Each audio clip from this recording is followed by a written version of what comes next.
আসসালামু আলাইকুম রহমতুল্লাহ। আজকের কবি জসীমউদ্দিনের পল্লী কবি জসীমউদ্দিনের একটি বিখ্যাত কবিতা, তার কবর কবিতাটির অংশ বিশেষ আমরা আবৃত্তি করব।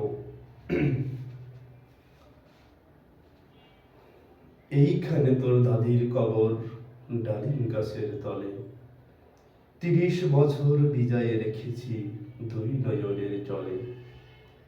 এতটুকু তারে করে এনেছিনু সোনার মতন মুখ, পুতুলের বিয়ে ভেঙে গেল বলে কেঁদে বাসাইত বুক। এখানে ওখানে গড়িয়া ফিরিতে বেবে হইতাম সারা, সারা বাড়ি বড়ি এত সোনা মোর ছড়াইয়ে গেল কারা। সোনালি উষার সোনা মুখ তার আমার নয়ন বড়ি, নাগল লইয়া খেতে ছুটিতাম গায়ের ও পথ দড়ি।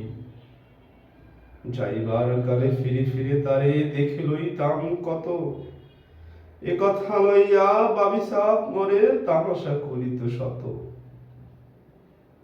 এমনি করিয়া যাই না কখন জীবনের সাথে মিশে, ছোটখাটো তার হাসি ব্যথা মাঝে হারা হয়ে গেল দিশে। বাপের বাড়িতে যাইবার কালে কহিত দরিয়া পা, আমারে দেখিতে যাইও কিন্তু উজান তলির ঘা।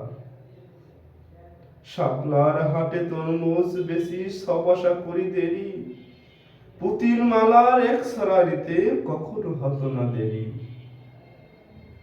১.৫ পয়সার তামাক এবং মাজন লইয়া কাটে, সন্ধ্যা বেলায় ছুটে যাইতাম শ্বশুর বাড়ির ঘাটে। হেসো এসো না শোনো দাদু সেই তামাক মাজন পেয়ে, দাদি যে তোমার কত খুশি হতো দেখিতিস যদি চেয়ে।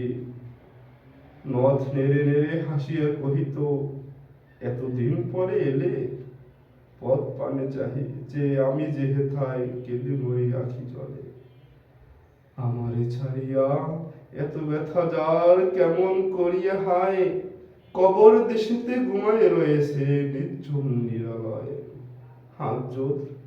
হাত জোর করে দোয়া দাও দাদু, আয় খোদা দয়াময়, আমার দাদির তরেতে যেন গো ব্যস্ত নসিব হয়। ধন্যবাদ।